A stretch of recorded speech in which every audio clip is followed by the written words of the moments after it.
Boa noite a todos, senhores acadêmicos e aqueles que nos acompanham pela internet.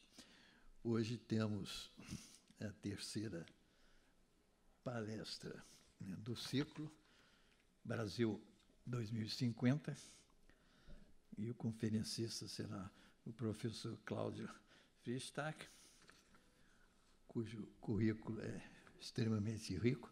Eu não vou ler tudo, mas apenas dar algumas partes do currículo. Ele fez a sua pós-graduação na Universidade de Campinas e na Universidade de Stanford.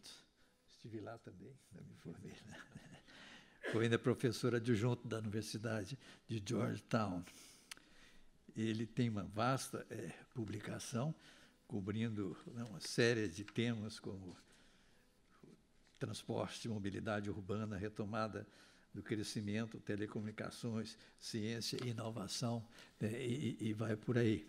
Ele pertence a uma série de organizações, tem uma grande experiência sobre estudo com consultoria. Ele foi consultor do Banco Mundial, na área de integridade do setor público e ambiente. Ele foi economista principal da área de indústria e energia do Banco Mundial. E, além disso, foi membro do Conselho de Infraestrutura da Confederação Nacional da Indústria, Conselho da Associação Brasileira de Operadores Logísticos e vários outros conselhos.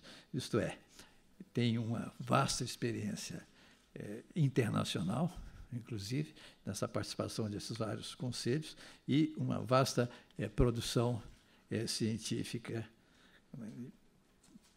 tanto em termos de livros como de artigos. Eu não posso ver alguém melhor qualificado do que ele para nos falar hoje pela dimensão econômica do problema de nosso país, nessa perspectiva, né, de médio prazo, acho que nem é longo prazo, mas é médio prazo, que é o tema central de nosso ciclo. Cláudio Freystack, por favor. Muito obrigado.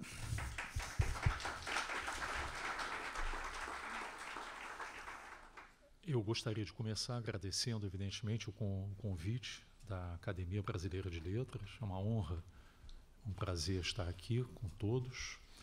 Eu gostaria de agradecer particularmente o convite do professor José Murilo de Carvalho, uma pessoa que já deu e tem dado enormes contribuições para o entendimento da nossa sociedade, da nossa polis, e saudar todos os presentes, saudando o professor José Murilo de Carvalho e acadêmico José Murilo de Carvalho.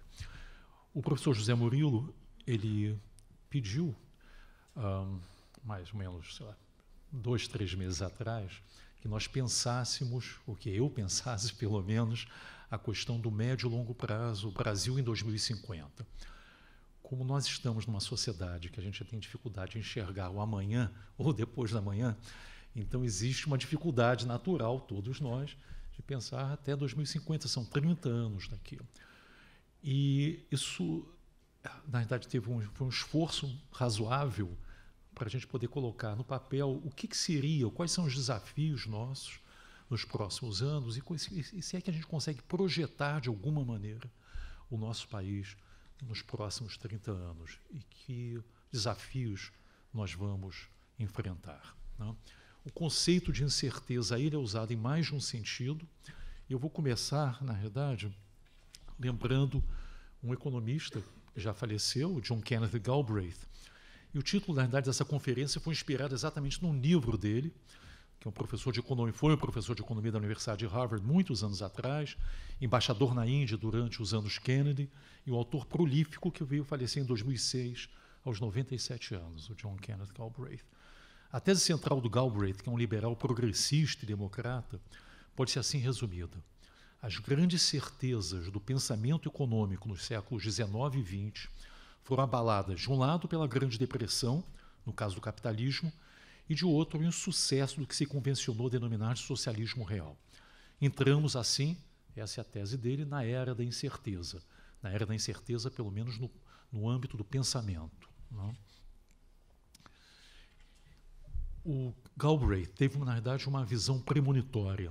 Ele veio a falecer antes do teste mais recente do capitalismo, que foi a grande recessão deflagrada ao final de 2008. Se vivo estivesse, veria esse episódio como vindicador de muitas de suas ideias. Não todas, pelo menos, mas muitas de suas ideias. Em particular, ele advogava a intervenção do Estado para atenuar os ciclos e corrigir a desigualdade crescente de renda, já naquela época, teses que hoje vêm retornando com força ao debate, né? Chamada Escola de Paris, Piketty, etc. Galbraith foi também premonitório no sentido que as incertezas no âmbito das ideias são atualmente mais agudas entre os economistas do que em qualquer outro momento no pós-guerra. Muita discussão e não se sabe exatamente, enfim, ao fim e ao cabo, quais são as ideias que vão prevalecer. Possivelmente nenhuma irá prevalecer nos próximos anos. Lá e cá, nós estamos lá, no sentido, nas economias avançadas, aqui, nas economias emergentes ou em desenvolvimento, estamos enfrentando os riscos da estagnação. Lá, nas economias desenvolvidas, discute-se que muitos denominam de estagnação secular. A tendência de baixo crescimento num contexto de concentração de riqueza e aumento da desigualdade, afetando as camadas médias com educação e mobilidade limitadas. Você tem hoje economistas dedicados a essa questão. Eu gostaria apenas de chamar a atenção, fazer referência ao Raj Chetty. O Raj foi um professor de Stanford, agora, mais recentemente, se moveu para a Universidade de Harvard, e ele tem um centro que se chama um centro que fala cujo cerne do trabalho é como ampliar o grau de igualdade de oportunidade na sociedade. Ele faz um trabalho absolutamente maravilhoso, reconhecido por praticamente toda a profissão. Para as economias emergentes, cunhou-se outra expressão. Então, nós temos lá a estagnação secular nas economias avançadas e, no lado de cá, a armadilha da renda média. A dificuldade de países que não superaram, por assim dizer, o subdesenvolvimento e agora estão presos ao baixo dinamismo. Pode-se enxergar similaridades entre esses dois processos. A transição demográfica dificulta o crescimento de ambos grupos de países. Nós vamos ver no nosso caso, já está dificultando o crescimento, mas há também diferenças marcantes. Aqui, eu gostaria de enfatizar as diferenças entre os países mais avançados e as nossas economias. Nós ainda estamos longe de explorar e extrair crescimento de novas e não tão novas tecnologias. Uma das explicações do porquê da estagnação secular em países avançados é porque, ainda que aparentemente você tenha uma revolução tecnológica, há um conjunto de pessoas, economistas, historiadores, que argumentam que as grandes tecnologias revolucionárias, transformadoras, não estão mais presentes para impulsionar a economia. Nós ainda estamos muito distantes de terem essas tecnologias tendo se esgotado, não esgotaram, nem as novas, nem as tão novas tecnologias. Aqui, os níveis de produtividade são ainda muito baixos em todos os setores e, logo, há espaço de ganhos sistemáticos.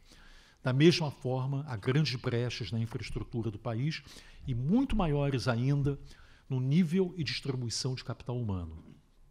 Se lá pode haver insuficiência de demanda, isso é uma outra explicação do porquê da estagnação secular nos países desenvolvidos, aqui o problema está centrado na qualidade da oferta, por assim dizer, e na natureza do Estado e sua economia política. Nós vamos terminar essa palestra, essa conversa nossa, exatamente falando um pouquinhozinho da economia política do nosso Estado, né? É provável que, enquanto sociedade, venhamos a ser confrontados pela estagnação econômica. Altamente provável, infelizmente.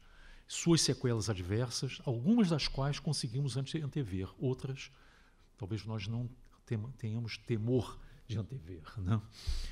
O caminho da modernização ainda está aberto, apenas não sabemos por quanto tempo. Como nós estamos falando de novo em 30 anos, eu vou tomar liberdade de partir do conceito de tempo, porque é difícil a gente fazer 30 anos é uma coisa muito abstrata, né?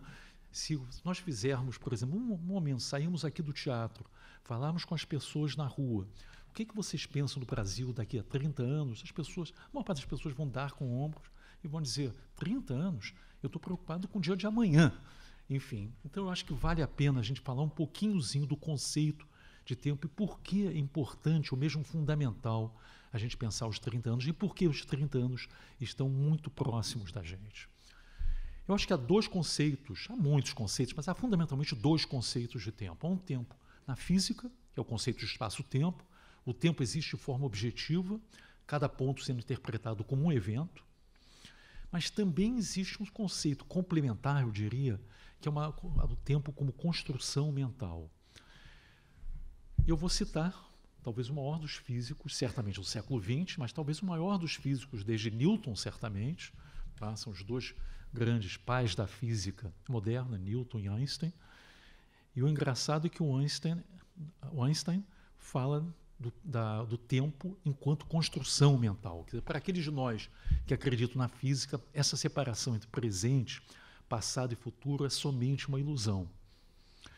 E estando aqui na Academia Brasileira de Letras, não posso também me furtar de falar de Proust, um dos grandes autores, né, do século passado, que o passado só existe no plano sensorial, incorporado aos objetos, cativos para sempre e ressurreto por acaso. Ou seja, o passado e o presente e o futuro são, na visão, certamente, no caso do Proust, muito mais o passado, né? São visões, são construções mentais. Isso me leva à seguinte indagação. Nós temos uma dualidade de percepções. O passado sempre parece meio recente, o futuro muito distante. Por que o futuro parece tão distante e o passado tão recente? Bem, os jovens, certamente, se não é o meu caso, imaginam que vão viver eternamente. Então, bem, se vão viver eternamente, não há uma questão de futuro, enquanto que os mais velhos têm a percepção que não chegarão lá. Talvez essa seja uma explicação. Em muitas sociedades, o futuro não existe, o futuro é abandonado, por assim dizer. Talvez a geração Z, de Greta Thunberg, minha filha me explicou que essa é a última geração, é a Z. Enfim, nós somos os baby boomers, digamos assim, a última é a Z. Venha mostrar que viver para o presente, comprometendo o futuro, não é um destino necessário para a humanidade. Mas, na realidade, poucos são os mecanismos e incentivos, como nós costumamos falar em economia, que nos impelem a se comprometer com as gerações futuras. Isso deveria ser um imperativo ético, mas não apenas um imperativo ético. Então, e uma das razões que nós temos dificuldade de pensar o futuro é porque a dificuldade de projetar esse futuro. Porque, estando no âmbito das contingências, resultado da incerteza inerente sobre os eventos, que não aconteceram ainda, há uma dificuldade natural no plano analítico. Obviamente, você não vai fazer uma adivinhação. Então, o exercício aqui não é de futurologia, mas abrir uma conversa sobre o que objetivo e realisticamente pode nos esperar no horizonte de 3 décadas. O país, na nossa perspectiva, merece uma análise sóbria. Então, nós vamos iniciar com uma reflexão sobre o possível e provável trajetória do crescimento da economia brasileira. Eu vou abandonar esse introito, digamos assim, e vou começar a falar de números. Vocês vão ter que me permitir, porque economista sem falar de números tem uma certa dificuldade, nós vamos ter que falar de números. E esses números não necessariamente são muito agradáveis. Vamos falar então um pouquinho no longo prazo. Nós, enquanto país, corremos um risco muito objetivo de um crescimento baixo e cadente. Alguém pode perguntar, mas Cláudio, de onde é que vieram esses números? Esses números vieram fundamentalmente de 2 fontes. Vieram do passado, ou seja, da taxa de crescimento da produtividade do trabalho nos últimos 30 anos, construído inclusive com os dados de um dos grandes acadêmicos aqui, que é o professor Edmar Baixa, e também de um grande economista nosso já falecido, que é o professor Regis Bonelli.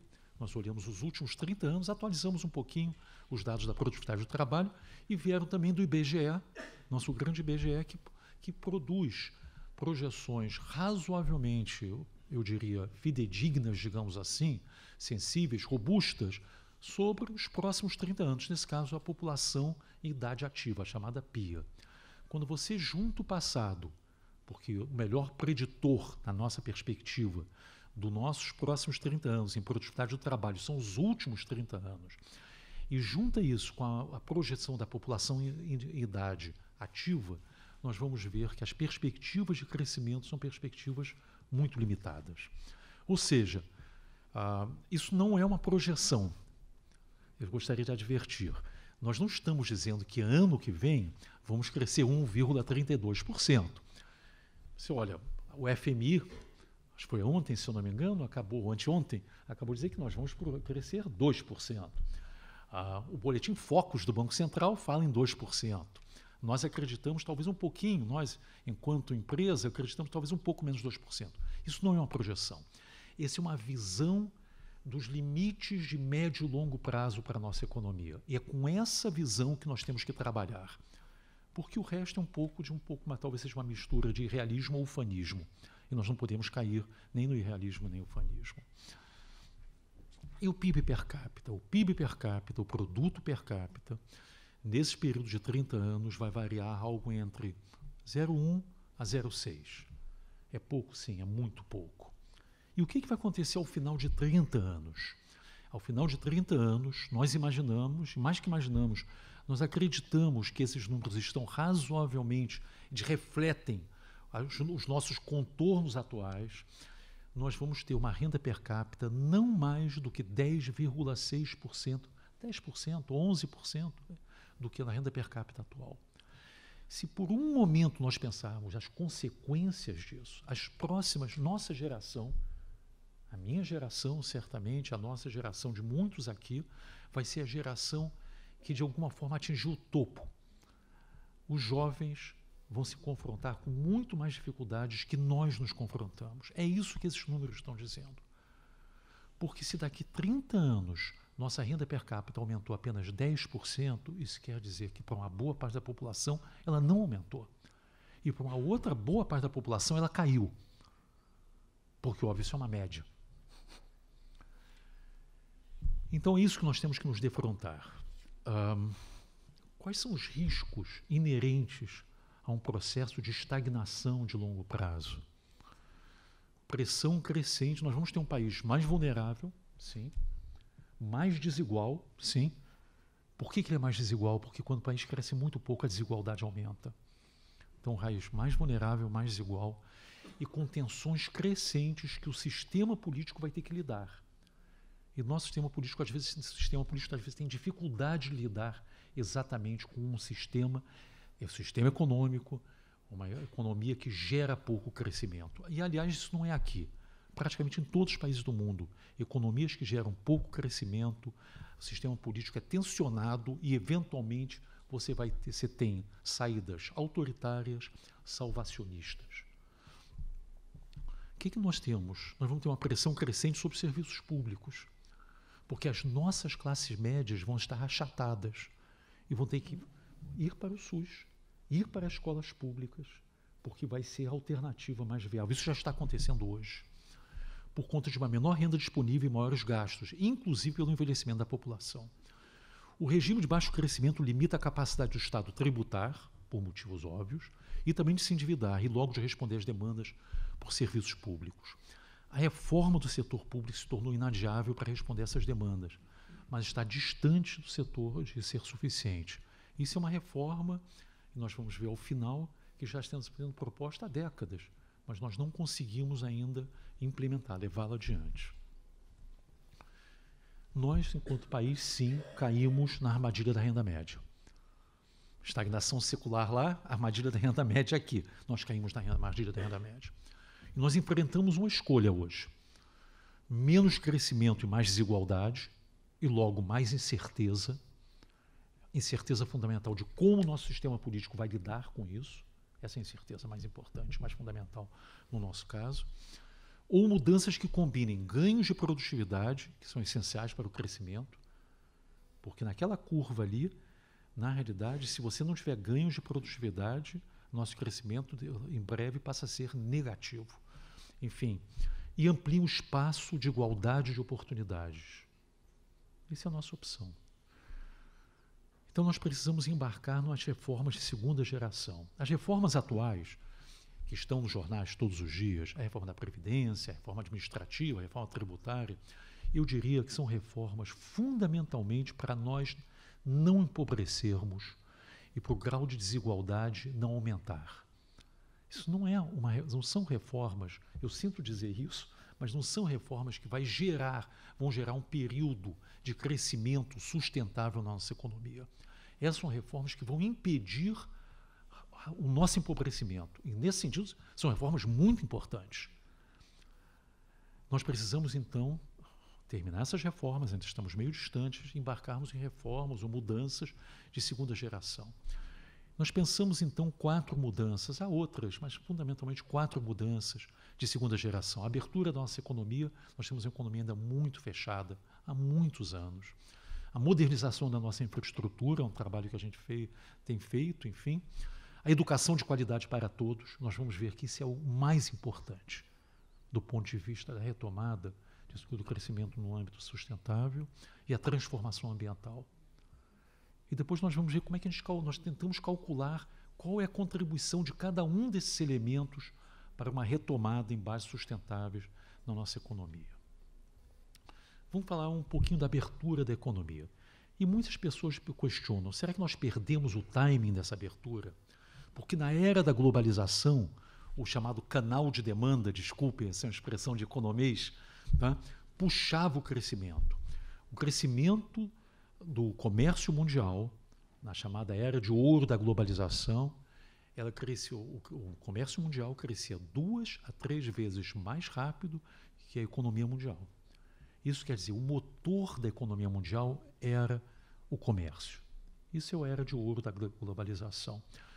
Nos últimos 2 anos, se olha 2018, 2019, as perspectivas para os próximos anos, o comércio mundial vai deixar de crescer, na verdade, com essa taxa, e, pelo contrário, vai crescer abaixo do restante da economia mundial. O comércio mundial vai deixar de ser um motor do crescimento. Isso, do nosso ponto de vista, é terrível, porque nós perdemos, de alguma forma, essa idade de ouro da globalização. A liberalização hoje vai afetar o crescimento por um outro canal, não pelo chamado canal da demanda, mas pelo canal dos ganhos de eficiência, pelo canal da oferta. Isso quer dizer o quê? Que nós devemos desistir? Não.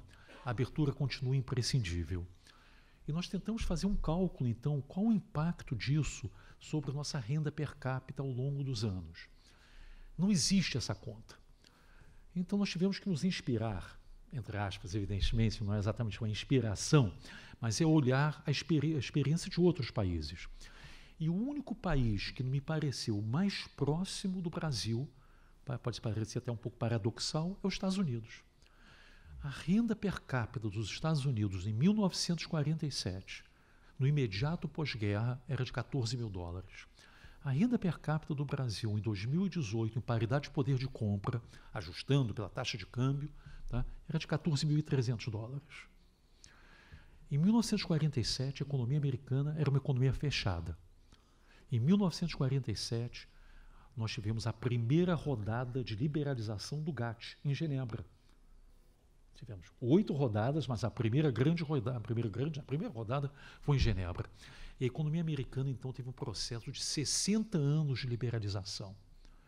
E existe um estudo no Instituto Peterson, um estudo bastante interessante, em que mostra os ganhos dessa liberalização para a economia americana. Então, nós usamos esses parâmetros, porque nós temos muitas similitudes com aquela economia lá atrás, e para tentar responder a seguinte pergunta: qual seria o nosso ganho depois de tantos anos, nos próximos 30 anos?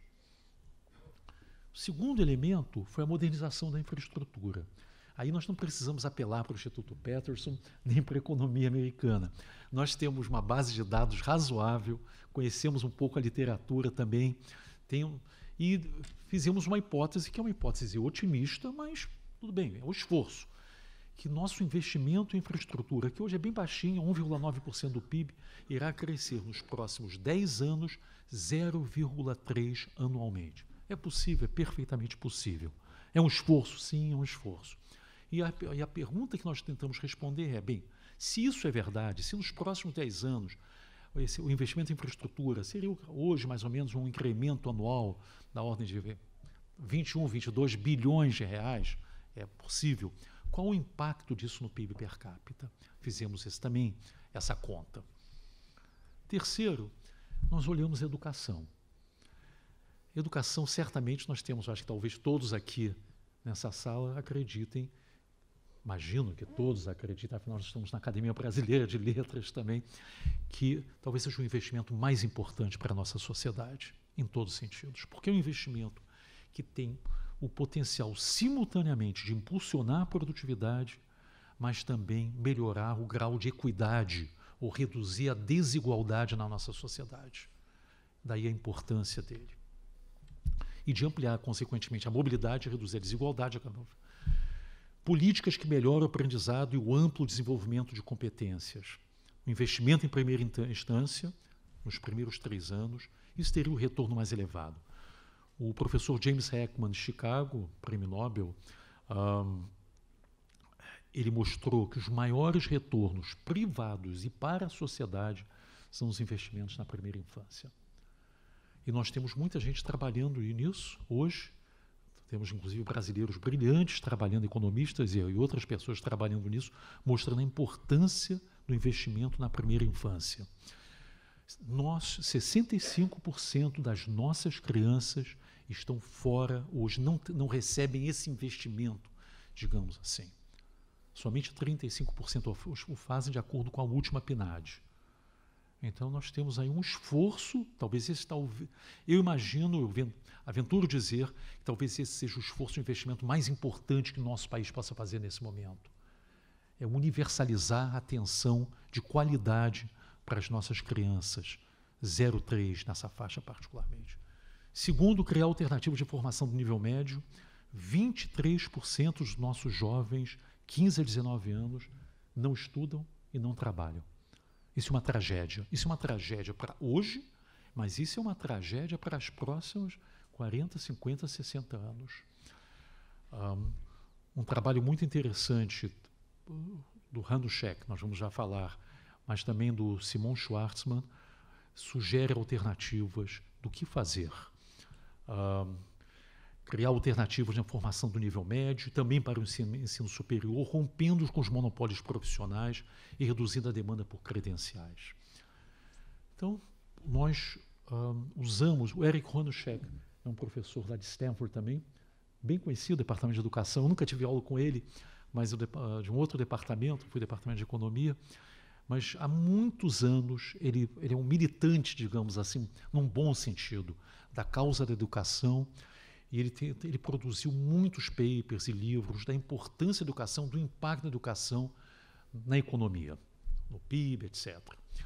E o que ele diz é o seguinte, ele mostra um trabalho recente dele, publicado agora em 2019, num volume, em que se nós fizermos um esforço, vocês me desculpem o uso de meio desvio padrão, isso é coisa de estatística, mas enfim, se nós fizermos um esforço de saltar, nós fizemos essa conta, pequena conta, da posição 63 para a posição 44 no ranking do PISA. PISA é um exame que muitos sabem, né, porque sai no jornal toda hora, é um exame universal, digamos assim, em que se mede habilidades quantitativas, mas também em linguagem, para crianças jovens com 15 anos. Nós estamos mal nesse exame, nós estamos na posição 63. Né? Se nós conseguirmos saltar para a posição 44, é um esforço factível de fazer em 30 anos. Isso estaria associado a uma taxa de crescimento de longo prazo do PIB per capita de 0,87% maior.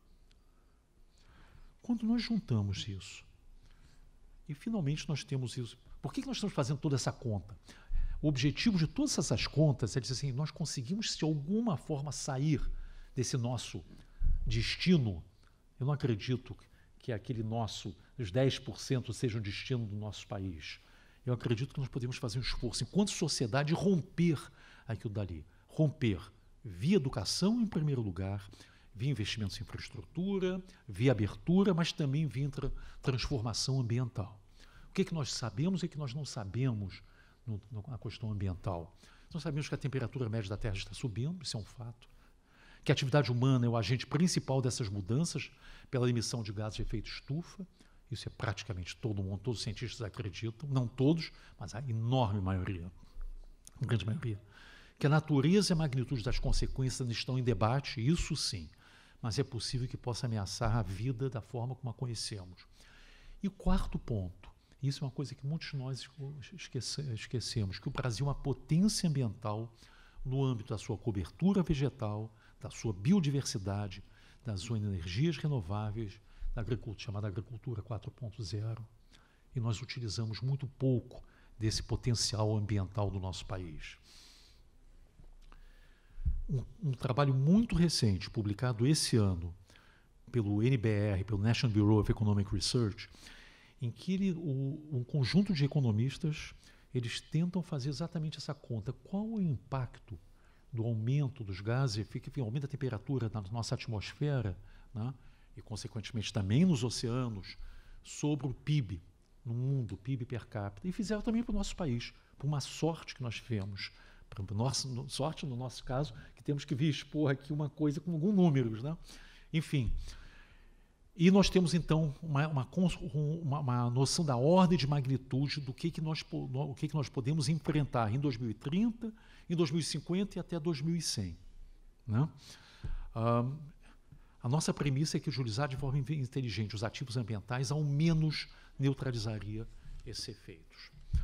E no final nós colocamos todos esses números juntos, se vocês, senhores e senhoras me permitem, e dissemos o seguinte: nós estamos realmente confrontados entre inércia, as forças da inércia e as forças da modernização. Eu acho que seria bom que nossa sociedade escolhesse as forças de modernização, mas isso não está dado, infelizmente, né? Se as forças de modernização atuarem consentaneamente, a diferença com a trajetória inercial será de 1,16 pontos percentuais. Já vou traduzir isso. Podendo chegar a 1,25 pontos percentuais, estou falando tudo isso em PIB per capita, com a neutralização dos impactos ambientais. Como é que se traduz em reais? Com os esforços de modernização, o Brasil alcançaria um PIB per capita de R$ 47.523 aos preços de 2018 em 2049. Isso significaria um aumento de 43,5% nos próximos 30 anos, frente a um aumento de 10,6% na trajetória inercial. Agora que vem o interessante, do total em 1949, ou seja, desses 43, né, que é o 91%, o resto é só inércia, isso é devido, 91% é devido então aos esforços de modernização, dos quais cerca de 15% é liberalização do comércio, é significativo, 15% é referente à infraestrutura, uma coisa que a gente trabalha muito, mas, na realidade, cerca de 70% é educação. Ou seja, o que realmente faz uma diferença muito grande, o que pode fazer uma diferença enorme para o nosso futuro é investimento em educação. É claro, liberalização do comércio, enfim, investimentos em infraestrutura, que eu fico, como alguns de vocês, os senhores sabem, eu fico repetindo isso ad nauseam, enfim, nos jornais, etc. Mas, na verdade, educação. No que se refere às mudanças climáticas e à transformação ambiental, dada a premissa de que a utilização inteligente dos ativos ambientais neutraliza o impacto adverso do efeito estufa na nossa economia, se evitaria uma perda de R$ 1.319 na renda per capita em 2049, além do potencial não explorado que a gente denomina de New Climate Economy. Tá, nós estamos chegando ao final, eu acho que até eu fui razoavelmente preciso, mas ainda tem mais um último slide. Que bom. Tá? Eu meio que corri, vocês me permitem, eu estou muito preocupado em tentar chegar ao final. Mas aí tem uma coisa. Então nós vamos ter um crescimento mais resiliente, mas não é só mais resiliente, com melhor qualidade. Eu gostaria de chamar a atenção para o seguinte fato. Isso não é, obviamente, futurologia. Isso é uma avaliação que nós achamos que é bastante objetiva, realista. O nosso país está preso na armadilha da renda média. E por mais que nós façamos esse esforço grande que eu acabei de descrever, abertura, infraestrutura, educação, meio ambiente, é muito pouco provável, não é impossível, porque nada é impossível, mas enfim, é pouquíssimo provável que nós consigamos sair da armadilha da renda média. Ou seja, nós vamos continuar a ser um país de renda média. Depois de todo esse esforço, e não é um esforço considerável, ao final de 30 anos, nossa renda per capita será da ordem do que hoje é o Uruguai. Um pouco abaixo, ou bem, na verdade, abaixo do que é hoje Portugal, que já é um país já em transição de renda média para uma renda mais alta. Então nós não vamos conseguir sair dessa armadilha, por assim dizer. Mas o que nós podemos fazer? Nós podemos melhorar a qualidade do crescimento. Nós podemos ter um crescimento que gere a menor desigualdade, um crescimento que abra mais oportunidades para a população, para os mais pobres em particular do nosso país. Porque certamente nós vivemos num país, nós sabemos disso, que os nossos filhos e os nossos netos têm um conjunto de oportunidades abertos muito diferentes do que a maior parte das pessoas que aqui vivem. Então, esse, para mim, seria um crescimento de melhor qualidade, um vetor que a gente pode dizer o seguinte, quer dizer, o esforço de abrir um conjunto de oportunidades, maiores oportunidades, e, ao mesmo tempo, um crescimento sustentável do ponto de vista ambiental. Isso seria um crescimento de melhor qualidade. Mesmo que a gente não vá crescer o que a China cresce, o que a Índia cresce, a Índia está crescendo hoje, mas, bem, alguns questionam a taxa de crescimento da Índia. Eu trabalhei muito com a Índia lá no Banco Mundial, muitos anos. Enfim, esse é um caso até interessante. A Índia, o que eles chamavam de Indian Rate of Growth, a taxa de crescimento era sempre o mesmo, era 3%. E eles sempre tentavam me convencer que a Índia nunca ia crescer acima de 3%. Isso não adianta, Cláudio. Nós aqui estamos fadados ao crescimento só de 3%. E segundo grande tema na Índia, estou falando isso no final dos anos 80, era em quantos países nós devemos quebrar, devemos nos segmentar, fracionar para a nossa democracia funcionar. Pois bem, isso na verdade vai contra tudo que eu estou falando aqui, nessa coisa das projeções, é que a Índia hoje cresce entre 7 e 8, a Índia hoje está crescendo acima da China, é o país que mais cresce no mundo, número 1, não se fracionou, tem obviamente tensões enormes, é um país muito mais complexo que o Brasil, e é um país que está em franco desenvolvimento, se diria. Então, quando nós dizemos aqui, como eu estou dizendo, por isso que eu espero estar completamente errado, que no limite do possível nós vamos permanecer um país de renda média, talvez nós não permaneçamos, talvez algo aconteça, mas eu não acredito em milagres. Enfim, exceto, obviamente, os milagres pro forma. Mas fora esses milagres, eu não acredito em milagres. Então nós vamos permanecer um país de renda média, é altamente provável, pelo menos. Apesar dos exemplos da Índia, que desmente muita coisa, enfim. E quando nós falamos, então, já que nós vamos permanecer um país de renda média, nós temos que melhorar a qualidade do nosso crescimento. Esse é um ponto. Eu gostaria apenas de terminar essa nossa conversa com a questão do status quo. Porque eu tenho certeza que o nosso próximo conferencista irá discutir isso, e outros já discutiram isso. Por que o nosso país, de alguma forma, ele não consegue emular outros exemplos de países que cresceram mais rapidamente, com melhores resultados, de uma forma mais equitativa? Eu não acho que haja uma resposta única. Eu acho que existe algo que eu acho que é provável, pelo menos uma possível explicação, que eu denomino da economia política do status quo. Existe um conservadorismo muito grande no nosso sistema político. As forças que estão hoje entranhadas no Estado, que eu diria o seguinte, competem por recursos escassos, e o Estado hoje está muito capturado, permanece muito capturado. Enfim, elas dificultam a modernização do nosso Estado, a modernização do nosso país. Isso a gente observa com todas as pessoas aqui, leem jornal, estão nas redes, etc. Nós observamos isso. Como é difícil transformar o nosso país. Eu tenho uma experiência muito concreta, num segmento muito específico, que eu acredito, reputo ser um segmento muito importante, que é saneamento básico. Eu acompanho muito de perto esse segmento e acompanho muito de perto o que está acontecendo no Congresso já há algum tempo. Apesar de nós estarmos hoje muito atrasados nessa área, eu brinco, estamos no século XIX, é muito difícil mudar.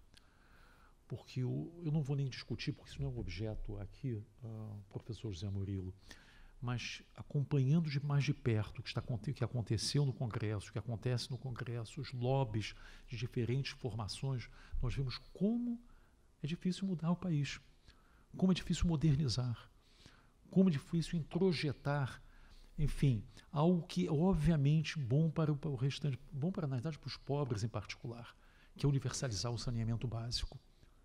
Nós temos hoje um saneamento básico digno de, sei lá, de 50, 60, 70 anos atrás. Então nós vamos ter, é provável que nós vamos observar nos próximos anos um tensionamento crescente na sociedade. De um lado, recursos escassos, e sua captura por esses interesses específicos, enfim, que estão entranhados no Estado, né? Na sociedade, mas no Estado, e demandas crescentes não atendidas, que criam um campo fértil para o que eu chamo de demagogos populistas, espíritos autoritários, propostas salvacionistas. Essa, no fundo, é essa a essência do nosso país. Mas eu acho que isso não necessita ser o nosso destino. Talvez o primeiro passo seja encarar com sobriedade o futuro. Eu acho que daí, professor José Murilo, enfim, ser útil esse exercício, olhar para frente nos próximos anos e dizer, bem, nós temos que mudar. É muito importante mudar para nós sobrevivermos enquanto país, enquanto pelo menos uma democracia com as nossas instituições, e assumir a ética da responsabilidade, não só com a nossa geração, mas com as próximas gerações. Eu espero que, enfim, eu agradeço aí a atenção, agradeço o tempo que me foi concedido, agradeço muito o convite da academia, o convite aqui do professor José Murilo, acadêmico e professor José Murilo de Carvalho.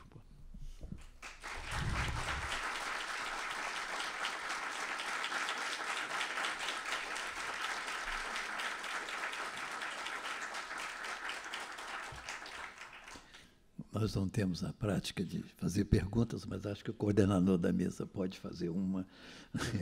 Nós temos ainda uns 5 minutos. Isso teria a ver com a natureza do nosso capitalismo? Uma burguesia dependente do Estado,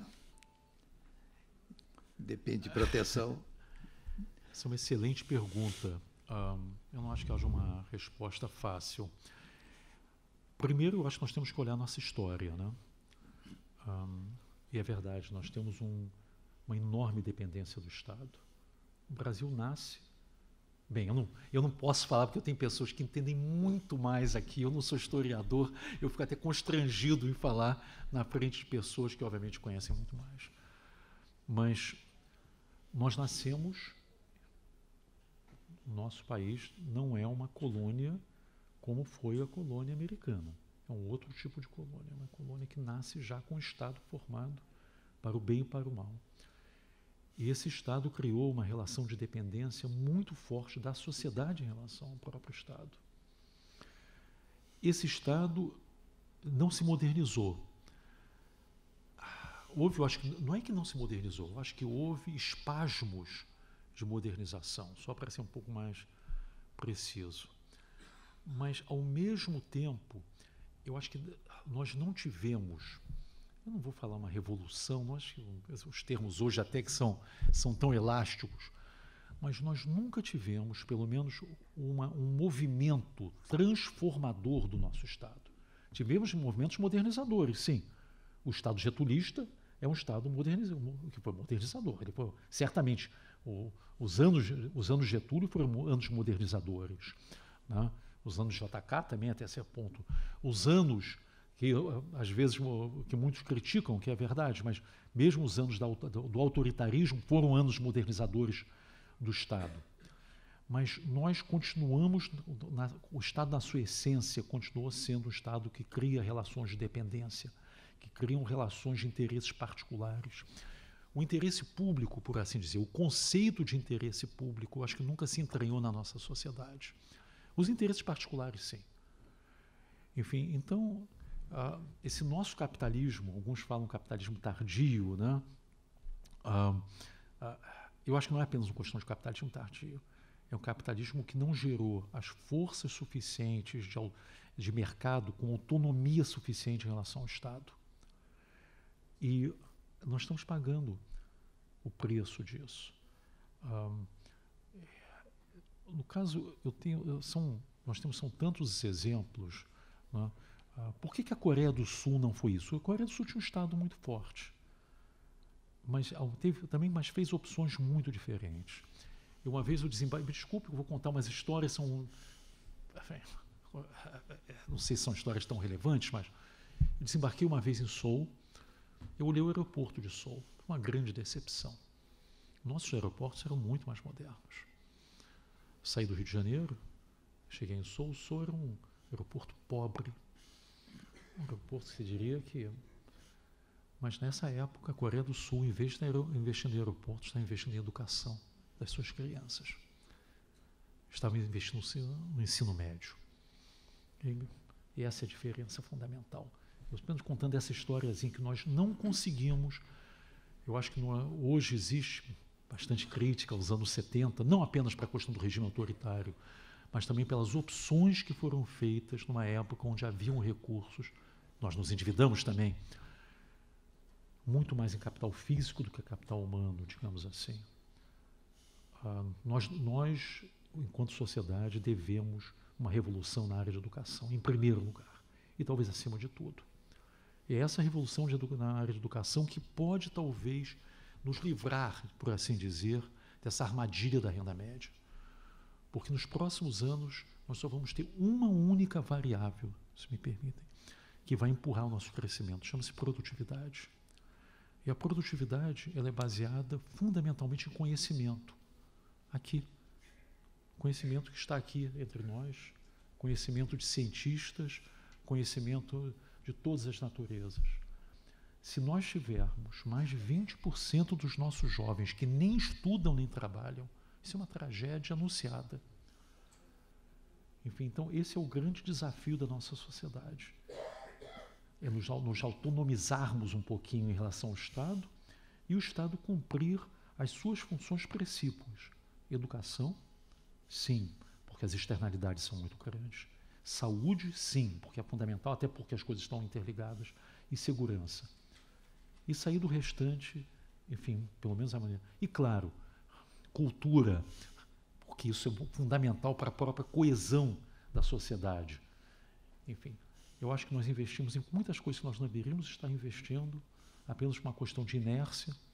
Poderia dar muitos exemplos aqui. Se alguém já teve a pachorra, eu tenho a certeza que tem pessoas aqui que não só já tiveram a pachorra, que conhecem muito mais do que eu, de olhar o nosso orçamento e ver quantas coisas nós gastamos que não fazem nenhum sentido, apenas porque ele está lá, porque esteve ontem lá, anteontem, ano passado e retrasado, etc. Então, professor, eu acho que essa é uma pergunta muito difícil, eu acho que mas tem a ver com a natureza, da forma como nós nascemos enquanto nação, sim. Depois o chamamos para falar sobre isso numa outra conferência. Cláudio, muito obrigado. Você falou exatamente dentro do espírito deste ciclo, isto é, combater o presentismo, realmente pensar para o futuro, acho que ficou claro por sua exposição. Quão fundamental é pensarmos, pelo menos a médio prazo, eu considero 30 anos médio prazo. Eu acho que sua conferência realmente atendeu exatamente o que o organizador queria. E, bom, infelizmente eu não saio mais pessimista do que já estava, mas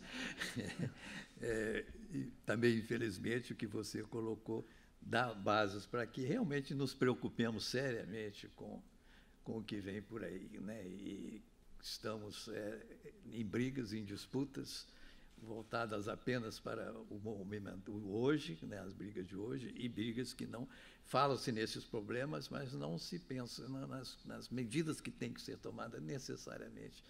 Educação, por exemplo, isso leva décadas, né, décadas, 20 anos para chegar. E não se pensa nisso, eu acho que realmente é uma tragédia brasileira. Eu lhe agradeço enormemente por nos ter esclarecido em relação a esse ponto, né? Muito obrigado.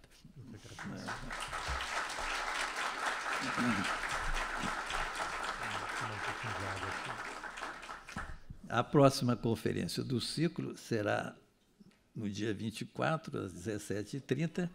O título será A Grande Transição do Século XXI e o Futuro do Brasil, e será pronunciada a conferência pelo nosso colega Sérgio Abranches, que é um cientista político.